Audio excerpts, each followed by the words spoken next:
Cynthia McWilliams.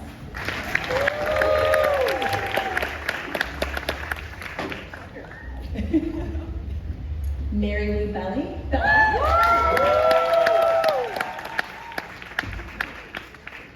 Miss Patricia, Miss Pat Williams.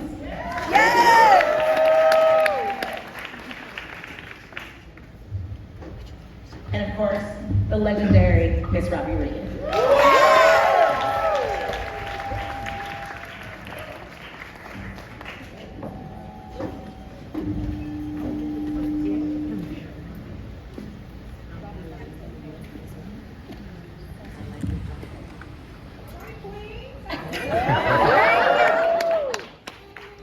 I shouldn't say all the women on here, you guys all look amazing, and thank you so much for joining us. We really appreciate you guys taking the time. So I want to start with Robi. So Robi, obviously you're a casting legend and powerhouse, and again, you have discovered new and fresh talent. Obviously, you've been amazing when coming to Diarra and our show, and so we want to hear a little bit about the process of how you are able to find all of these talented people with all of these different ships. Well, first of all, thank you, and you are looking fab. Thank you. Gorgeous. Let's say I love the process of casting, right? So you start with ideas you might have in your mind, and then whatever ideas the producers and or the director bring, right? Start with a list, and then you go from there. And I think it's important that you remain open-minded and kind of let the material speak to you, right? The thing I love about casting is there's so many talented people, right? And then there are the ones who you might not have seen in a while, so the re-emerging talent, and then the ones that are the diamonds in the rough. And those are the ones, I mean, I love them all, right? But I just, continue to, I think, keep it fresh for me because I keep loving the process of discovering.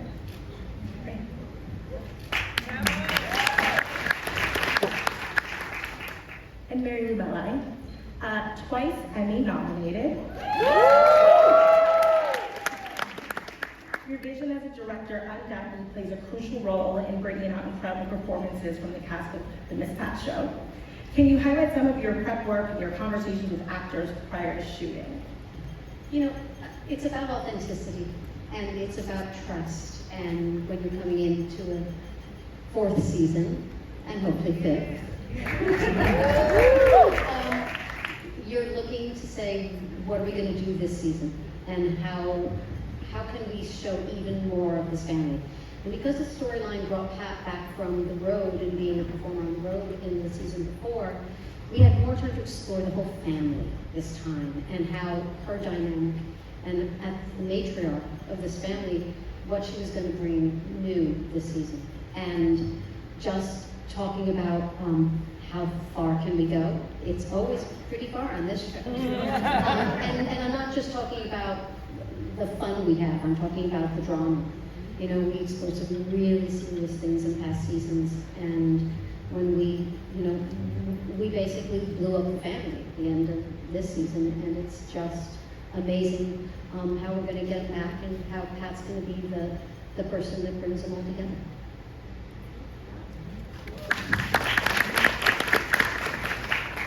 Yeah. Question for you. So the show explores the unique cultural landscape, social dynamics, and vibrant characters, obviously defined in Detroit, your hometown. As a creator, executive producer, writer, and of course a lead actress, what's the secret power to juggling all of those different roles? I think love. I think I really love telling stories. Wanted to bring the specificity of my point of view to an audience. I think, I went to theater school, and sometimes we take ourselves really seriously and we think we're gonna make art that's gonna change the world, and we're gonna make important art, and we're gonna tell this story.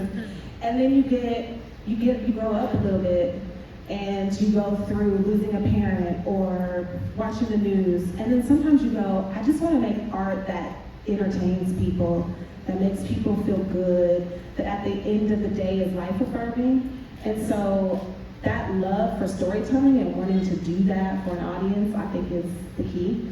The other thing is having as many fantastic people in other roles as possible, because you just can't be everywhere all at once. And you don't want to be. And so I've just been really blessed to have some really fantastic collaborators on the show. Yes, Pat. So your show has become an institution and a very much beloved show. And just a funny story, it's the first show that Scott sent me when I started working at BET Studios. And I remember thinking, okay, I'm gonna watch an episode and then I'm gonna go up and have dinner with my family. I did not come back to dinner. I watched the entire season. It was so good. So you do such a beautiful job between balancing humor and heartfelt moments, often drawing obviously from your own life experiences. So how do you distinguish between the comedy and those more serious moments in such a personal kind of story? I think it works out because I'm a comedian, and a lot of these stories that we tell on this past show is based off my life. And I coach. Am I on? I didn't think I was on. I was like, my voice is too loud to be that loud. No, I know how I talk. I'm gonna turn my mic off. The show is based off of my life, and I'm a comic, so. When my co-creator started to dig and remake the first episode based off of my life, and I think it works because I have taken tragedy and turned it into comedy. And one thing that you will get when you come over to Miss Pat's show, you will see some of the darkest things, and you're like, you're not supposed to laugh at that. Yes, you do. Because one thing that I teach even with my stand-up and in the Miss Pat show, when you can laugh about what you've been through, then you got control of it. When you cannot laugh, then that pain will control you. And as you come over to the Miss Pat show, you're going to see rape, you're going to see child molestation, you're going to see abortions, you're going to see affairs, you're going to see everything that a real family goes through, no matter what race you are. And sometimes BET be like, y'all can't do that. We be like, yes, we can. I'm BET, there's some 50-year-old lady out here that have an abortion, and I have to tell them and say, all my friends be doing this. But it's okay. It's my body, it's my right. And look at everybody's butthole on clam up. It's my body, so why can't I tell the story? And that's what that is one of the reasons why I love being at BET Plus and BET, because it is a network that allowed me to be black as hell. And that is hard to do in this industry.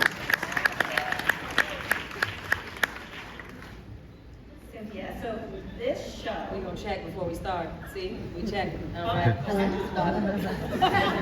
Give me that. I could have got you. I'm a theater kid, too. We could have did it. This is better, though. Thank you. So your show obviously has a bunch of suspense and drama. It's very multi-layered. How do you prepare for this? How did you prepare for this role compared to some of the other roles you've done over the years? Oh, well, I didn't prepare for this any differently. I feel like, as you said, I'm a theater kid. I prepare for everything in exactly the same way. It always starts with the script. The script tells me everything. It's like this little, roadmap, and I'm just trying to find out where does this say, go left, go right, whatever. And hopefully I get where the writer wants me to go, or take a really fun detour along the way. But that's where I would start, paying attention to what the writer has to say about me, what I say to other people, what the other characters in the show say, blah, blah, blah. Then I get inspired and I go, fun things, like what's her hair gonna look like? What's she gonna wear? And then we have these amazing people that we get to work with and help you create all of that. I think for me, one of the things I thought about Kathy was she made me think of Peg Bundy. When I was growing up, I loved the fierce sort of like, tell it like it is, and also don't give up. Sorry, we are not. We're here. I can't say don't give up. This is not the Miss Pat show. This is not the Miss Pat show. You're welcome to come over. That was, we heard it here. We have an invite to Cynthia K. Williams to be on the Miss Pat show. The decision makers are in the room. Thank you. Thank you. I love the idea that it was like Peg Bundy meets Mary J. Blige. That was my inspiration for Kathy. And so then I just started playing with that. So it's the script and then some inspiration, and then I get on the set and have fun and let the director and my brilliant co-stars tell me more about myself than I thought I knew. So, Diarra, another question for you. I know you've answered this question a little bit, but for those who don't know, in terms of, Diarra from Detroit, obviously, again, it's, about Detroit, which is your hometown. Can you tell us a little bit about kind of the origin of this story, how this story came to be? Whew. Well, there's a lot. I wanted to do something about a Black female private investigator. I feel like Black women can solve the world's issues pretty easily. I feel like we do it over wine all the time. And I wanted to see that. It's like, what does Columbo know that my grandmother didn't know, and I watched a lot of those shows with my granny, and I wanted to see a Black woman at the heart of it. And then growing up in Detroit, there was a story that really stuck with me of a little boy who went missing in the 90s, early mid-90s. And I just remember paying attention to those news stories and the old folks talking about, oh my goodness, his mother must have had something to do with it and what's going on, and so that stuck with me. And just before pandemic, a little boy walked into a Detroit police station and he said, I'm this boy who went missing in the 90s. I'm him. And I was just riveted by the story. I was checking the news, the Detroit news, refreshing the page, trying to get more information. And I guess I imagined that he had been through some really harrowing thing, that he had been held under a crack house or something like so deeply intense and awful. And then come to find out that they took his DNA and this boy was in fact completely crazy. And I thought, ooh, the writer in me was like, that's fantastic. You're so crazy. And then the optimist in me was like, but what if he did disappear and then come back? What would have happened to him? Where would he have been? What would he have been through? And so that's sort of the origin for how the first case for the first season came to be, and wanting to solve that in a way that felt better than what probably actually happened to that little boy. And also, like Pat said so elegantly, and I concur so much, the Black experience is something of a dark comedy. Like, you can't laugh at it, you're not gonna make it. But I did want to shed light on the fact that there are so many Black children that go missing, and nobody sometimes gets to the end of that story. And so this woman was really dedicated to doing that, and I thought that was not only beautiful, but could be a lot of fun. Robi?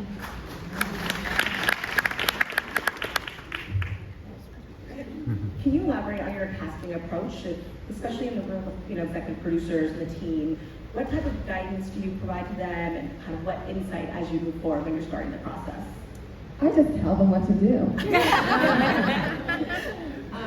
So I think it touched a little bit on that, but it is good to know. I love it when directors and or producers come with ideas, right? We have our ideas and we put them all together.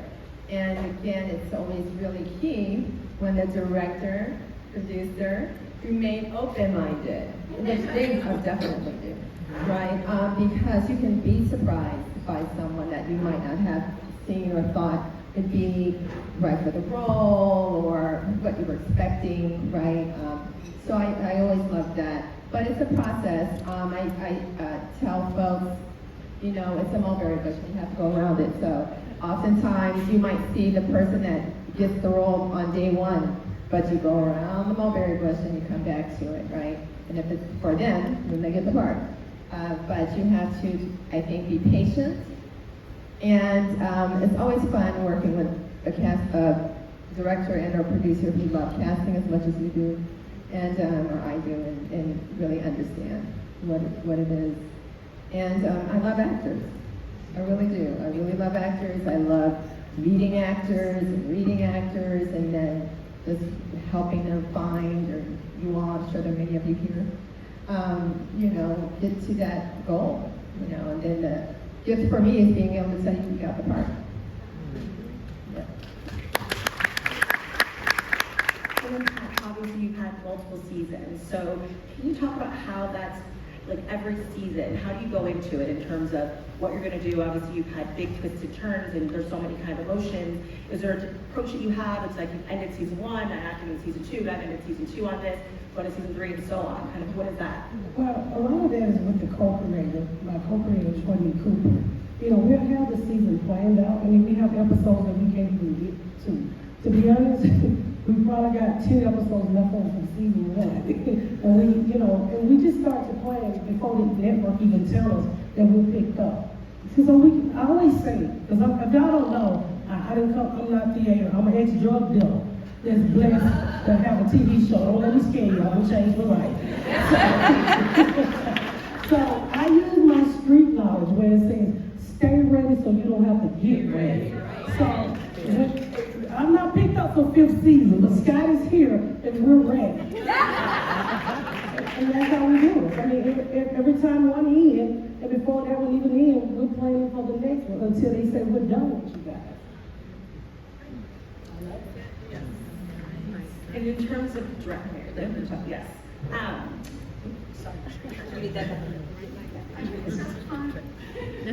So do you change your directing style for each show, or do you kind of come in knowing kind of how you want to approach each show or each episode, and how does it kind of change or not change in terms of how you come into it? You know, because I direct multiple shows for BET, the way I approach a Kingdom business is very different from the way I approach a Miss Pat. Miss Pat, you know, even though they have families at the center who are doing strange things in both camps, my preparation in terms of the Kingdom business might be, you know, finding the locations, going into the studio with the amazing Kirk Franklin, you know, being there when they record music. But my approach for Miss Pat is, because we get to play on that show, you know, we rehearse for many days before a camera even shows up. So it's creating the playground. I have to plan a little bit more for Kingdom business in terms of, you know, we have less time to play. So my vision, and both visually, and my palette for Kingdom business is 360 degrees, as opposed to Pat where it's 180, in terms of it's more like a theater show, as people know. So I'm always looking for truth.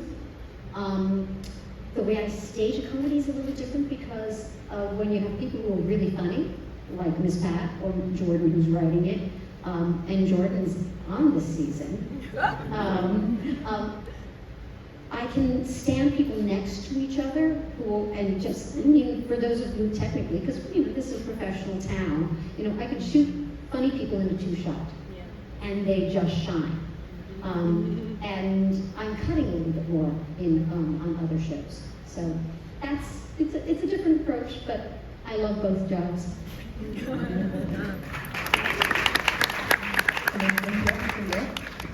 Thank you, ma'am. I have 2 questions for you. Okay, let's hope I remember them both. Okay. First question is, can you talk about how you got the call for the character of Pappy? And then what was the biggest surprise during the process of playing this role for you? Okay, first call. That's going to be a pickup to what Robi was talking about. Gosh, Robi, I have known you for so long, but Robi called me. Well, Mike T called me, of course, but Robi called as well. And like she said, it's just a really exciting moment when I get the call from Robi that says you got the job. There have been many times when I've read for you and didn't get the job. All of them were still fantastic, because I'm sorry, I'm just gonna love on her for 4 seconds, because every time it was an opportunity where I got to keep looking at you, and the fact that I knew you kept calling in, and you kept believing in me. When I met you, I was living over by USC. I don't know if y'all know where the city is. It's not a nice neighborhood, y'all. The USC campus is lovely, but I lived in what they call a junior. It's not even a studio. It's a room with an oven in it. And the guy who was my apartment, what do you call that, building manager? Super shorty, but not super. He had super dreads, but he had an ankle bracelet because he was on home house arrest. I could always find him. He was always, thank you. That's the light of it every time. Your shoes were positivity. So it was a real rough time, y'all. I mean, you kept calling me in. You really believed in me. I remember I was reading like the game back then or something. I couldn't get it. That's all right. Whoever was supposed to got it. It was that other light-skinned girl. Y'all know who she is. She's doing very well in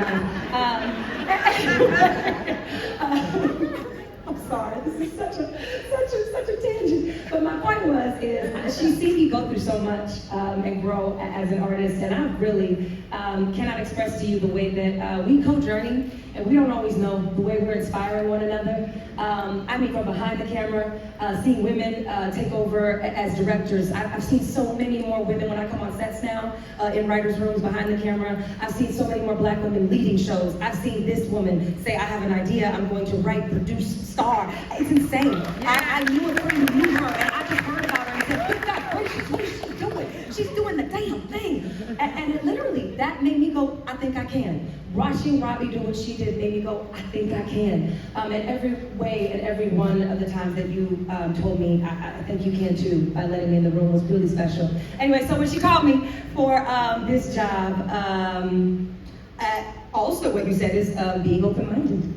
Honey, we all know, nobody thought that I could do Kathy. I've always played kind of buttoned up characters, lawyers, doctors, I don't know, people who got their shit together. That is not true about me at all. And so when I went in, when I read the script, even though there was sort of an idea that like that wouldn't be what would be for me, I literally said, I have to read for Kathy. Y'all gotta see me for Kathy. And I heard there was some, maybe not like that, maybe we didn't think that was gonna be good, but I know you. But there was some people Yes. who needed to be convinced. Yes, But, she knew it. You know, that's why it's important to keep open mind. That's right.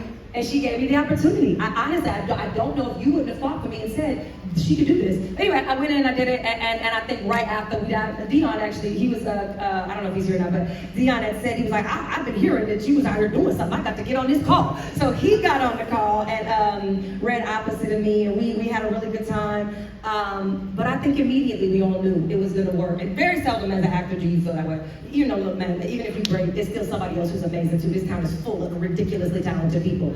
But in that moment, I definitely knew, just because we started, you know, kind of right away going at it. Anywho, so I got the call from her. That was amazing. I told you I wasn't gonna remember the second question. What was the most surprising thing? The most surprising thing, y'all, I'm gonna be honest. I'm gonna just be honest, okay? I'm gonna be real honest. We're gonna get the business out. It's gonna be out there anyway. Season 1, I don't know if you guys know, but Malcolm Barrett played my my husband. So the most surprising thing was Malcolm Barrett and I were actually in a relationship, like real life, y'all, like real life, before we got this show together. So the most surprising thing was that I called the, I'm sorry about to call him that, you know what I'm saying? Also, the friend that I said knew her was actually Malcolm. So anyway. I was not surprised. So Malcolm, what was crazy, I'm not kidding y'all, so he had just got on a plane that morning to go to New York. And I, said goodbye, kissed him goodbye, and he got on the plane, he gets to New York, and I called him, and I was like, baby, I think I'm gonna get this role, but also they about to call and have me reading with the other, what's his name on the show that day? Thank you, Leon. I just, Malcolm and my brother, so I think they're about to read all the other Leons, so I just wanna give you a heads up, I'm not gonna be as good with them as I am with you. And I said, I'm still gonna be good, but not as good. Anyway, so the most surprising thing about getting that call was that Malcolm got the call the same day, and we celebrated together and like popped champagne and everything. Yeah. Okay, y'all, we're not together no more. All right. I still love him very, very, very much. We are very, very dear friends, and I'm very excited to be working with him again on season 2. They went everywhere, didn't they? We went all over together. Cynthia, I think that sign language lady is tired as hell.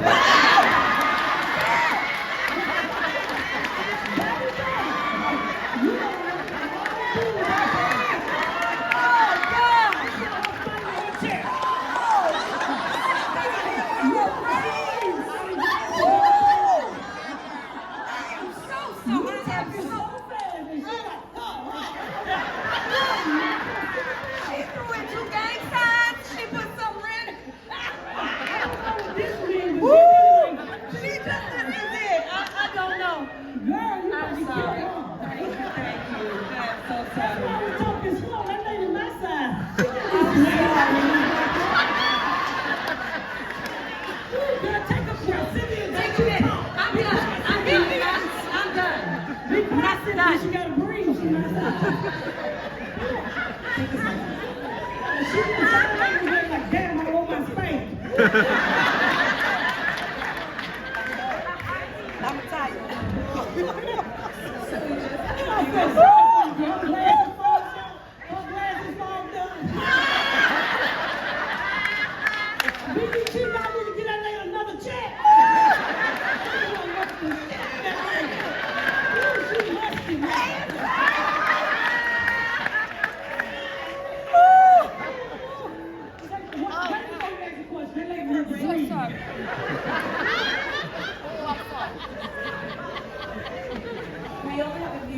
so I'm going to ask you one question, and I want everyone to give a quick answer. Obviously, each one of you here are trailblazers, so I would love to hear from you, who's a person that you consider a trailblazer that has really impacted your life? I'll start with Mara Bronkapio. Yes. Who created Girlfriends, taken me to let me direct that for multiple seasons, and she just had a voice and a way she wanted to present her view of the world that was just so authentic and wonderful. I would say every black woman who have paved the way for all of us to set up here. This is my trailblazer.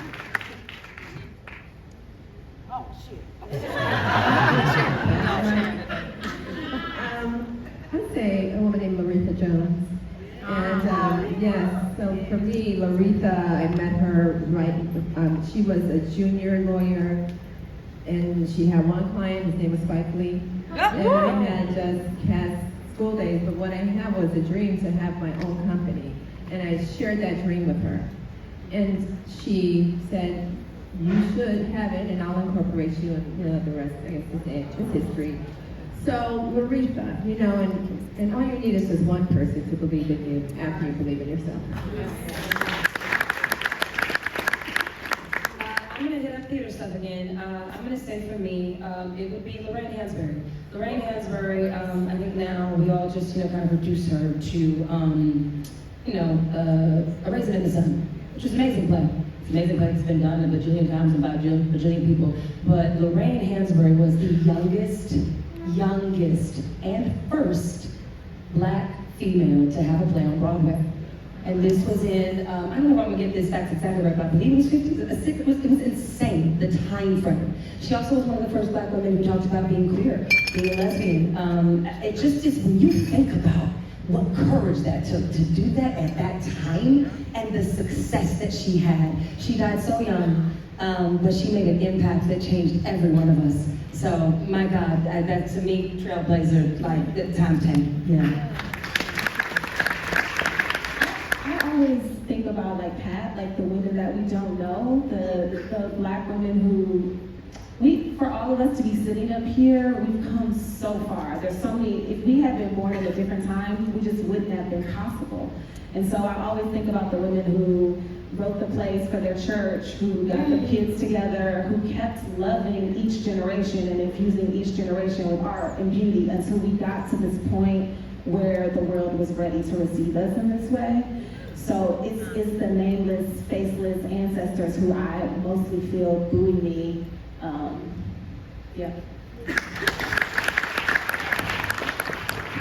Well, thank you, ladies. Thank you, everyone. And these are the women of BET.